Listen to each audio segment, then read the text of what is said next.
One of the biggest benefits of investing in commercial multifamily is economies of scale. But scaling as a multifamily operator can be tough if you don't have the right processes and systems in place.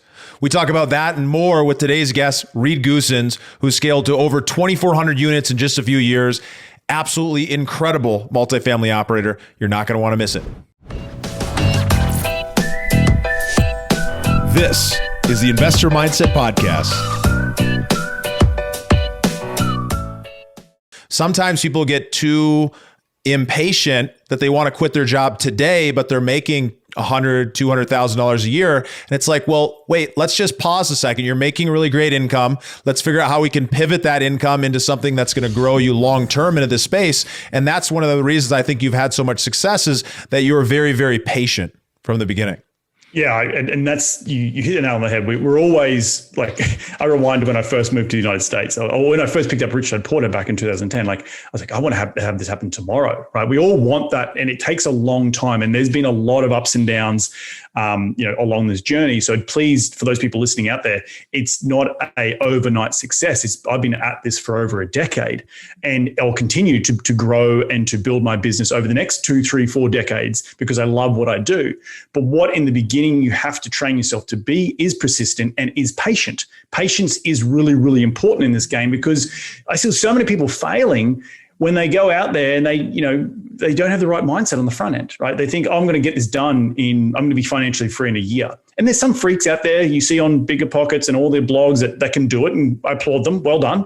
But I wasn't one of those people. And probably the majority of people listening to this podcast are not those freaks.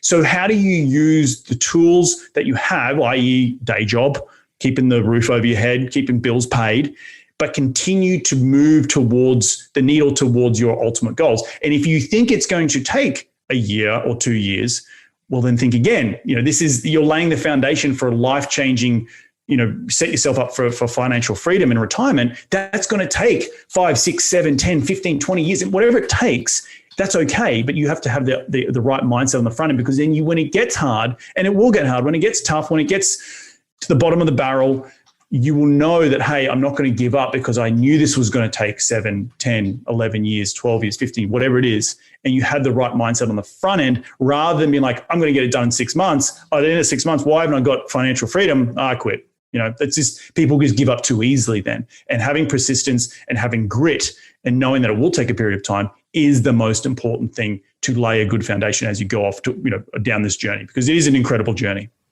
Well, it's like when you're realistic about how long it might take and what you're going to take away in the process, then you don't get so down on yourself that you haven't made those strides. Because when you think, okay, well, I'm going to make a $10 million a year multifamily business, or I'm going to create these amazing operations, or I'm going to do this, or I'm going to do that, and then it doesn't happen, you feel like giving up. But if you're realistic about it and you figure out what some of those milestones are because you've worked with mentors who've been down the path before, realistically, well, I'm on the right path. I'm making progress. And that's really what we need to feel. We need to find a way that we can feel the progress that we're experiencing day in and day out, so that we can, keep motivated, because you got to keep being pulled in that direction. Otherwise, that pushing, you're going to end up running out of steam quite a bit. So what I'm really curious about here is, we talked about what prevents some people from scaling. Obviously, it's having unrealistic expectations, not having mentorship, not having the right kind of connections.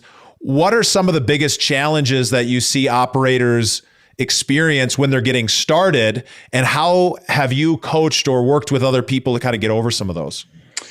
I think the big thing is partnerships. Like I've had failed partnerships in the past through just, before I got into the large multifamily space, and understanding that you don't have to have all the answers. So you might be really good at capital raising, you might be really good at underwriting operations, you might be really good at one element of the business. You can go out, this is a big enough pie to split around. You can go out and get other partners to go and do bigger and larger deals. And it might not necessarily be 100 units tomorrow, but it might be you've gone from 10 to a 50 unit deal, right? And that's going to take more equity. They might take a little bit more advanced underwriting. It might take a little bit more better broker relationships to find those types of deals. So all those little elements, you don't have to put it all on yourself and say, I've got to figure this out myself. But in saying that, it's trying to find the right partners, and understanding those right partners come through being out in the street, talking to brokers, talking to other people doing it, talking to mentors and just, going through those conversations consistently to find someone who would then be like, okay, I'm interested in what you have to do, and maybe we can partner up, and maybe we have complementary skill sets in order to, get this done or get this first big deal done. I think that's the key, because so many people want to be the deal finder, be the capital raiser, be the operator, be all these things, and it's just sometimes too much. And then to throw into that keeping your day job, throw into that having a life, throw into that having relationships with your kids or your family and keeping food on the table. It just becomes over bloody whelming, right? So having and partnerships in itself can be very challenging, and you've got to find the right partnership. But it's about starting with, okay, I can understand that I don't need to take on everything, and that I have a skill set that can be complementary to maybe someone else who struggles in the department that I'm really, really good at. And how do you figure out, how does somebody go about figuring out what is that skill set? What is their unique ability? Yeah, I think you got to sit down with a pen and paper, write it down. For me, I happen to have a unique ability that I was very mathematically brain orientated. I was a structural engineer. I was able to pivot to be valuable to a developer here in LA to continue to have the food on the table and the roof over my head as I was learning. But that also then taught me different skill sets of, institutional project management, how to underwrite deals better, from an institutional grade point of view, how to run deals from a operations point of view, how to build stuff, understand how things are put together. That then, again, I'm using every single opportunity in life to take away some very valuable lessons to then use them for another project, or bring that skill set to another partnership. So for me, it happened to be that I was very mathematically orientated. I knew how to underwrite deals. I knew how to manage large scale projects, and was also very comfortable with managing large sums of money. Being responsible for building a lot of high end multifamily here in Los Angeles for that original developer. So having a lot of that responsibility put me in a very good stead to go out and do it on my own. But then I needed to find someone who had a complementary skill set to me, because what I was lacking was maybe some of the equity or some of the broker relationships in markets that I'm active in. And that I needed to fill that void. And that's where I found my business partner, Andrew. Yeah, I think it's really, really solid advice. And so over that time now, you've built this business. When people hear 2,400 units, sometimes people are listening to folks who don't really manage or operate those, or maybe they've got like 1% of that. And I know that's not the case with you guys. You guys are controlling and managing all 2,400 of those units. Talk to me a little bit about the ins and outs of what's going on the operations side of a business that's that big as you're prepping to scale even larger. Yeah, well, and we're at a very interesting inflection point in the business today, and I can be vulnerable with you about exactly how we built it. It's really been Andrew and I for the last 5-6 years building it. I've been the operations, he's been the equity. He sort of shakes the tree, and I determine we make lemonade or lemon juice out of it, and that's been really good. But as we've come to both of us feeling very stretched with, so many deals. We've got 9 deals. There's just a lot of investors to answer.